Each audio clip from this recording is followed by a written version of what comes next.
speech format. And I'd like to start with questions, because every time we speak, at the end of the talk, everybody has questions while we are on the ground. So today we are starting with the opposite session. So I know that some of you have questions, so I'd like very much, for you to ask questions, so we become more interactive. Because the reason why, GJEPC is organizing these sessions is because we need to stimulate the industry and to grow and evolve together. So let's start like that. So questions. Thank you. We need microphones. And the questions can come from not only my speech from yesterday, but any type of question I may be able to answer. If not, I will ask my honorable colleagues to answer, okay? My question is, while you're forecasting, how do you determine the life of a particular trend?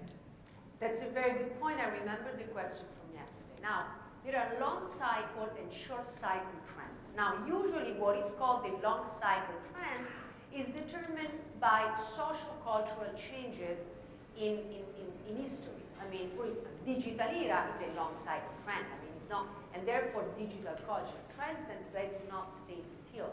So when we talk about trends, we talk about phenomena or emerging phenomena that are happening in our surrounding. Philosophical value and changes do also impact, like globalization, morphing and blending of cultures, civil rights, environmental issues. Those are long cycle changes that they are strongly impacting, our environment. They can be local and or global. I mean, sometimes local phenomenon, are impacting one particular country, and like India, for instance, or Europeans, even though every, let's say, nation is very articulated in different regions or countries within the big territory, might have different issues. What is called the short cycle trend is based on more, let's say, short or like, different type, like a celebrity or a movie that, can be popular in one particular case. In particular, when we talk about, like, for instance, cinematography, it could be Bollywood or Hollywood or cinematography. So we're entering into the cultural scenario. Of course, even within the movie cinematography, there is, let's say, research movies or like, certain essay movie, like more, deep and or more commercial movies. Now, there is a big research within this industry, and the cinematography industry, they do research. So certain values are also searched. So as a paradox, movies do impact also our lifestyle. For instance, could be the way we are dressing, or the way we are decorating ourselves, or even, in terms of environment or values. So movies usually, when they are strong and then become popular, it's because somehow that's what really people need in that particular time. And what the producer or the whole industry do, they do strong research in what can be popular or not. Okay? I hope that was, I answered your questions. Yes, thank you. I know that there are other questions. Please. Hi, Paula. This is Mamta. Yesterday we were speaking about millennials and Middle. Yes, the middle. So my question is, we also spoke about influencers and celebrities as influencers also. So I believe that probably the millennials are a little more impacted by these influencers because they're so cued in by the digital age. What do you think about the middles? How are they influenced by these influencers? I think that before there was this, I don't remember his name, I apologize about my previous colleague speaker, was talking about millennial is a state of mind. Yes, I do agree that millennial is a state of mind, being in this millennium or not, but there is also a demographic which, unfortunately, from my side, because I'm an older person, I have to consider, we have to consider. Let's put it this way, I'm a millennial middle, but I am a middle. Well, I believe that even though there are changes, there are certain changes, certain things are still there. I think middle or like baby boomers, you know, they were some, let's say, segment of population. They are always attracted by, let's say, celebrity as people to follow in terms of style. I mean, usually the masses like to follow someone. And then there are some people that they have their own persona, they feel very strong about who they are, they have strong identity, and they don't follow anybody but themselves. Usually like me, I don't follow celebrities, I don't care, I follow what I like, or people that I like that might not necessarily be a celebrity for others, but they might be a celebrity for me. So I make my own celebrity. My celebrity is a muse, is a woman, could be a friend, could be someone that has strong belief that for me is relevant. I mean, I don't care what an actress is wearing or something like that. But people sometimes, they not like to have models, and it always happened from goddess in the past to royalty to a certain status symbol. So a celebrity or a muse is someone that can be aspirational for people. So in the past, once again, there were like certain actresses and maybe royalty, and or singers, and the movie industries or music industry, in a way, they are reflecting a certain lifestyle that people like to follow. Nowadays, the new phenomenon, which I think is the most interesting, is the regular people that become influencers. There are people out of the blue, they are completely unknown, that become influencers just because they know how to connect online with their community, and this community becomes their consumers in a way. The followers are potentially consumers because they are consuming, you know, the ideas, vision, clicks, style of one particular influencer. Could be someone that is your friend, and it is. I mean, if you think about it, within our social community, every time in the world, everywhere in the world, we do have someone that we like, that is the most stylish, that is the most interesting, the most beautiful, to our eyes, someone that we aspire to be. Could be in our family, could be in our building, it doesn't matter, and that becomes the influencer in your life, but somehow everything is magnified by socials. So people, they are able to use socials and to communicate via social with this kind of, let's say, visual codes or information. They become powerful with audiences. So, but at the end, even though the media have changed, the dynamics are very similar. See, you know what I mean? The influencers, they were there 2,000 years ago. They were like in the 1900s. 10 years ago, and they're here now. It's just that the dynamic change. I mean, the platforms are changing, but still it's very similar. Okay? Other questions? Yes, we like that. Let's make it interactive. We want everybody, retailers, manufacturers, specialists, everybody talking. I have a...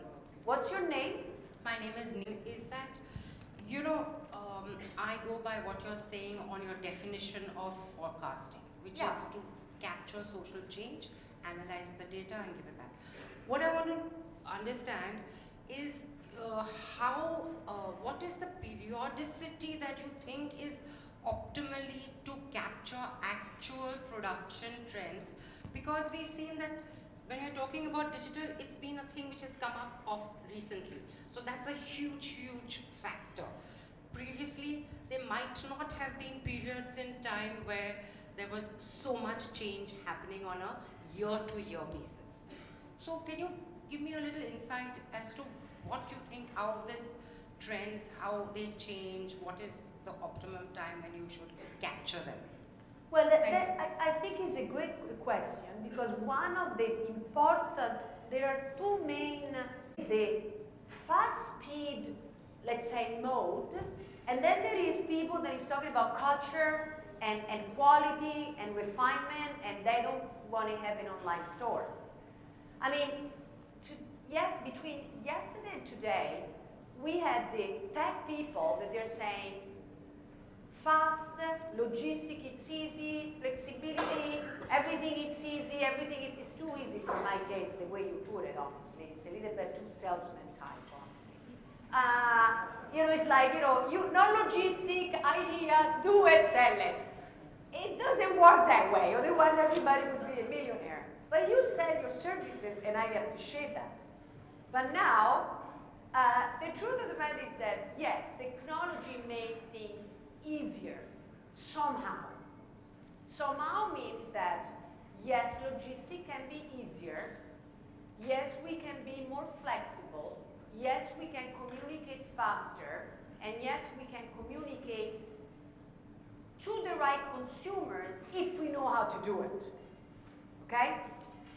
But what it's not easy, it is number one, knowing who we are, being able to edit and knowing who we want to be in the market, because one of the most important things that came out of this conversation, because I was in the audience like you, so I was an active audience by listening. I'm attending in an active way, not passive. So I'm learning and I'm kind of articulating and digesting the information. So what's happening is in this overflowing of information, products, and chaos that we have in the internet, now we have to be able to analyze it and make our own positioning in the web, but mostly in the world, in the universe. Who do we want to be? Do we want to be a mass market designer? Okay. Do we want to be a one-of-a-kind designer? Do we want to be in limited editions? Do I want to be a minimalist? Do I want to be an opulent designer? Who do I want? It's really like understanding who am I in the industry as a designer and or as a manufacturer or a brand? Am I selling a branded product? Not everybody's going to be able to be a brand. And when you are not, by brand today doesn't mean you have to be Bulgari or Tanish or Farrakhan. You can be you can be a trade brand. You can be a trade brand. You can be a brand to consumer. But who is a brand? A brand is someone that is a distinguished identity. Whatever it is, your identity. Whatever it is. And if you are able to be strong with your identity, you become an influencer. Influencers are people that they have such a strong point of view, and they are so good in communicating it, and then they become channel for selling other people's product. That's what they are, these people. Now, if you are as good, as clear-minded, then you can use the technology. But if you are following the flow, any flow, you're going to get lost.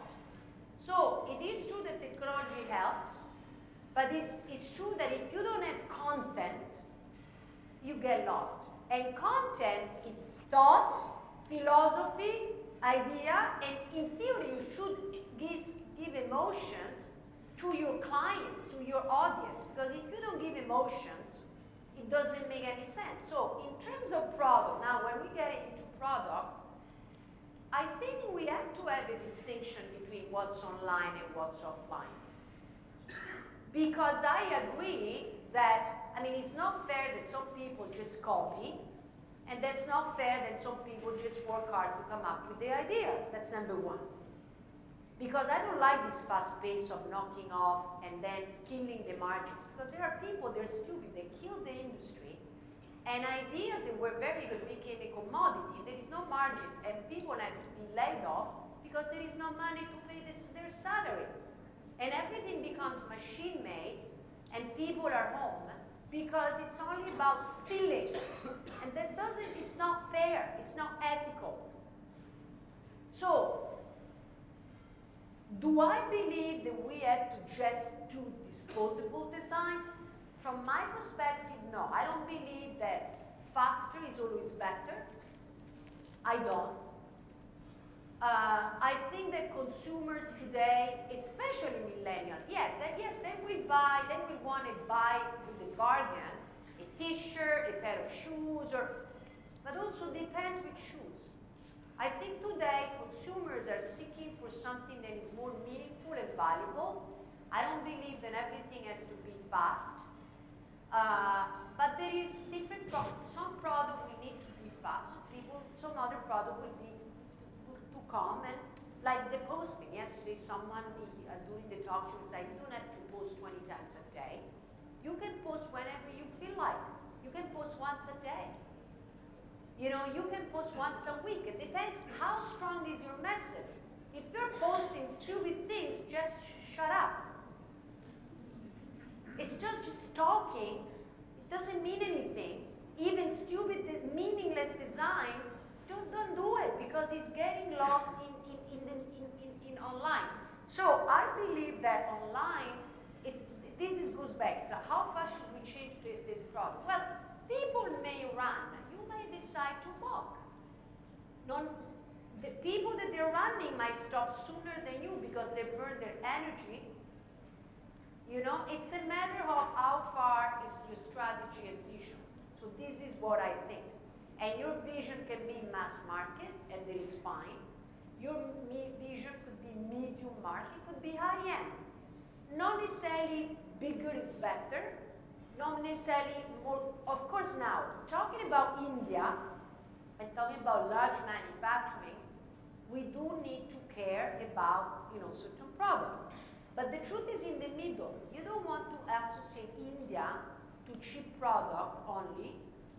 And I think the reason why GJEPC is doing this is also because of design and heritage, and the legacy of this country has to show also in design by keeping an identity and yet understanding the needs of global consumers.